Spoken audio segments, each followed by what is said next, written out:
Hello, I'm Lindsay Gustin. Welcome to the show. Today we've invited Executive Chef Sebastian Ovesi, and he's from Amu's Restaurant, and that's in McLean, Virginia. Today he'll be making us a summer menu.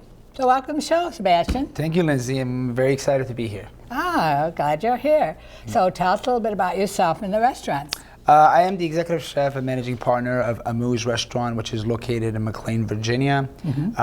And that restaurant has been owned by my family for about 12 years. Great. Of course, I wasn't involved with the business throughout those 12 years.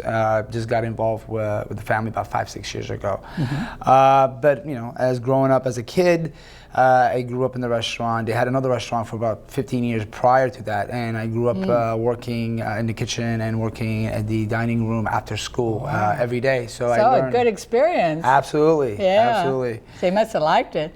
Oh, I loved it. I mean, you know, when I was younger, I didn't have the confidence to see if I could possibly capitalize on it. But as I got older, I realized that's a passion for me, and I pretty much pursued it. Good. So tell me about Amu's.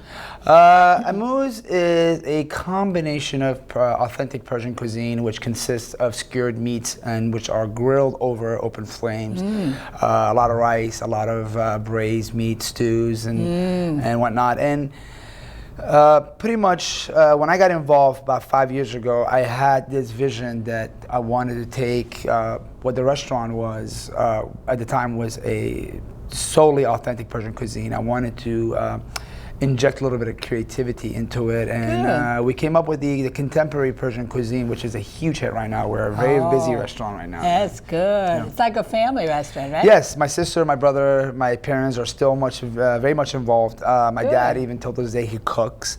And you know, I think that's part of the reason why it has lasted for that long is because it's owned by a family. You know. Oh, that's great. Thank you. All right. So what are you making today?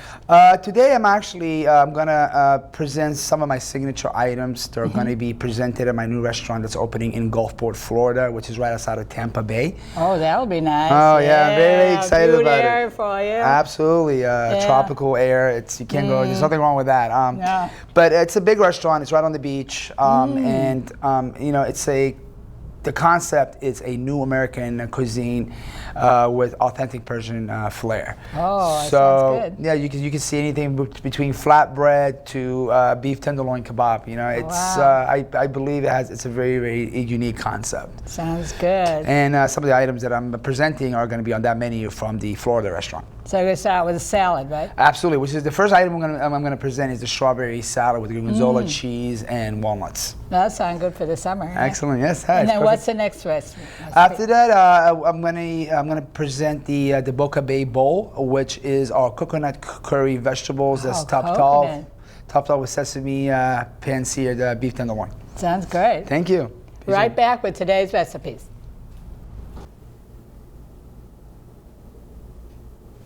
So welcome back, and let's go over the ingredients you brought here. So what we're gonna do is make the dressing for the salad first. What we are making is the pomegranate lime vinaigrette dressing, which consists of fresh pomegranate juice, fresh lime juice, extra virgin olive oil, black pepper, aged balsamic vinegar, and salt. So how do you make the pomegranate juice? The pomegranate juice, you can juice it yourself, but a lot of people have tried to avoid that because it's a lot of work. Yes.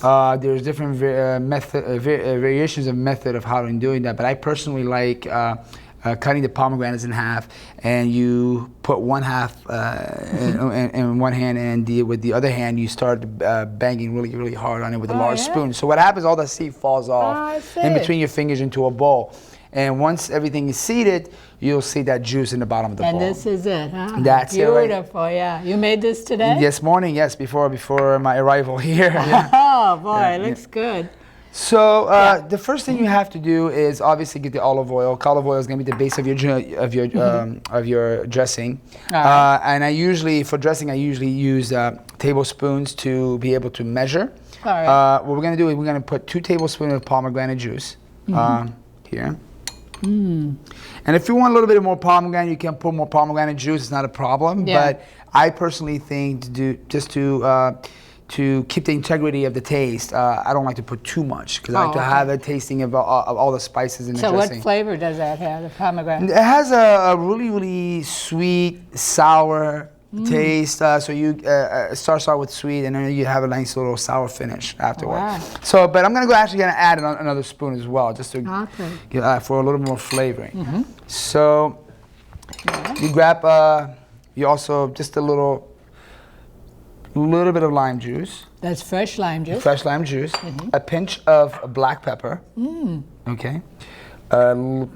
Usually about a teaspoon of balsamic vinegar, and make sure it's aged. Usually they're aged up to like 8 years, which You is like that better? it's a lot better. It has Is a lot it? more flavorful taste to it.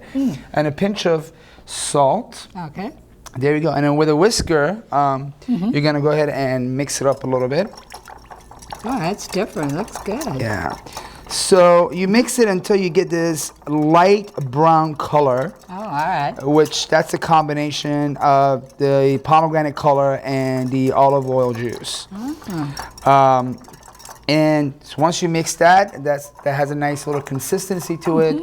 What you do is you come over here and you put the salads together.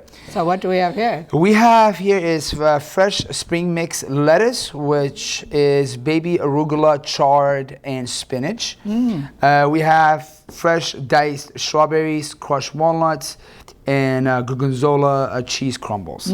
Well, strawberries are in season now. Yeah, they are. This They're is so the best time to good. buy strawberries. You know, I personally like to go into organic stores such as Whole Foods or Trader yeah? Joe's to get them because they're unpesticized and they're just phenomenal Yeah. quality. They're good. They're tasty. Absolutely, yeah. I can go through about a case of those a day by myself. So, Okay. so what we're gonna do here, we're gonna add a little bit of the mixed spring lettuce in your bowl, and you know the Alright, portion nice. is pretty much up to you Yeah. how much you want. But this is more of an appetizer looks portion or a side salad portion. Yeah. Oh, that's And good. we're gonna go ahead and add a tablespoon of blue cheese or gorgonzola cheese. I personally like gorgonzola because You it's do? the reason it's a little more flavorful, and it's Is also it's from Italy, and they emphasize on making their cheese a little bit more than most other cuisines that I've seen. Add a pinch of crushed walnuts. Okay, and dump the whole. Which this is about a cup of strawberries. All okay, right. You cut them up, I see. yeah, cut them up into small pieces or little chunks, whichever way you want it. But just dump that on top. Okay. All right. So you got the strawberries. That's pretty, huh? Yes. And what you do is pretty much come over here and just drizzle the dressing that you just made. I usually just like to pour it kind of all around on top of the salad, so we get a good amount of consistency throughout the salad.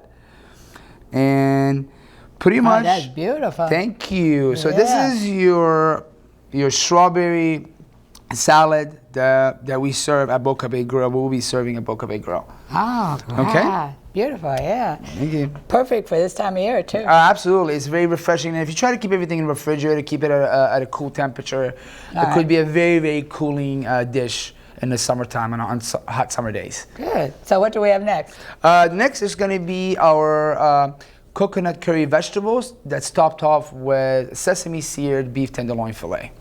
Sounds good. Right back. Thank you.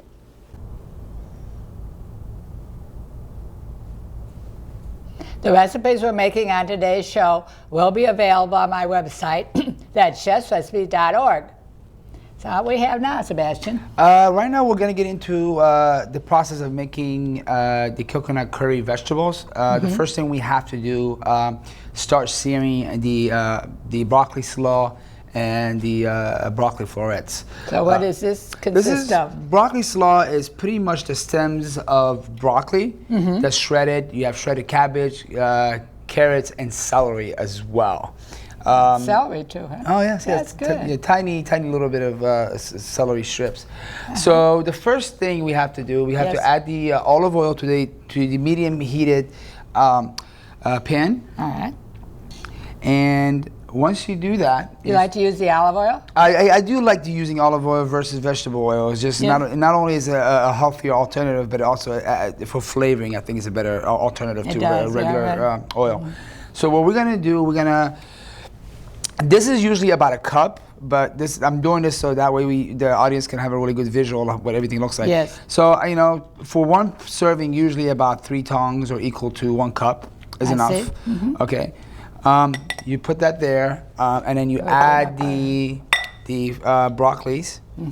So you just cut it up. This is a broccoli florets, and just kind of mix it up a little bit. Boy, that looks healthy. Yeah, it's a very, very healthy option. Yes. It's colorful, isn't it? Very colorful. Wow. Just a very healthy dish. And so you let that you let that cook for about a few minutes. Yeah. And you don't want it too much. No, you don't want that because you want to keep a little bit of the crunchy texture. Turn it up a little bit higher. Yeah, we have to turn it up a little bit higher. Yeah. But once it starts getting warm, it gets a little soft. That consistency you'll see in a few minutes. You'll see that it's crunchy, but it's not too crunchy. It's soft, but it's not too soft. It's somewhere right in between. Yes.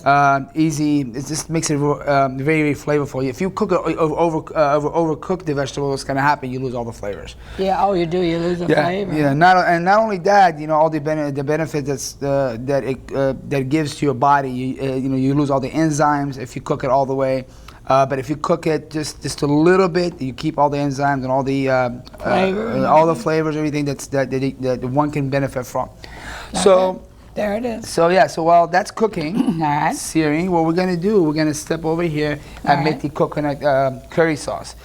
What we have here is 1 can of coconut milk. What we're gonna do, we're gonna add olive oil. You should have about this much left after doing all that. So you add the rest of it in here. A dash of black pepper, a dash of salt, and you also do about 2 tablespoons of lime juice. You use that for the salad too? Yes. You like to cook with lime juice? Yeah, I do. Anything, when it comes to citric flavors, I like to stick with lime juice. It's just, again, for me, it's all about flavor. Anything that's full of flavor, that's what I love. We're gonna add curry. Curry, you do 2 pinches. Love curry, Yes. This recipe, I'd say, has a lot of Asian influences. And once you start tasting it, you'll see that it probably brings you back memories of Chinese cuisine or Thai cuisine, stuff like that. But I like to get creative, all the different types of cuisines. All right. So what we're gonna do is we're gonna mix the coconut milk with all these spices that we just added. Boy, that coconut milk will make a nice base. Oh yeah, it's a great way. I also use it for marinades as well. I marinate chicken, seafood in it as well. It gives it that very, very tropical flavor. With the coconut? Absolutely, yeah. Good. So once that's mixed completely, what we're gonna do is we're gonna go ahead and add the coconut milk and the sauce we just made on top of the vegetable. Oh wow, that'll be good. Yep, and you're gonna let that cook for about a few minutes. Oh, I can smell the aroma already. Oh, thank you. Wow. So yeah, you just kind of stir that up a little bit. Make sure all the veggies are completely coated. Oh, you gotta get them coated. And then you want to keep the heat. Not too high at this point. Again, we want to. If you keep it right there, that's perfect. Okay.